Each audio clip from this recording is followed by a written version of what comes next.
Geger Gus Miftah berkata kasar ke penjual es teh di tengah pengajian, kini panen hujatan.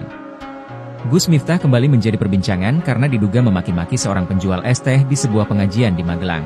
Dari unggahan yang beredar, Gus Miftah awalnya berkomentar soal penjual es teh yang sedang berjualan di acara pengajian tersebut. Gus Miftah diduga menggoda sang penjual es teh dengan guyonan soal konsep rezeki menurut Islam. "Jual dulu, nanti kalau belum laku, ya sudah takdir," sambung Gus Miftah.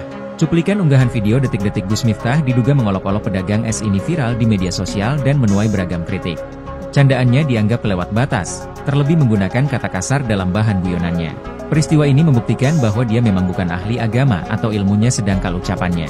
Secara tidak langsung, bapak penjual teh lebih terhormat dan terpuji dari dia, tulis seorang netizen.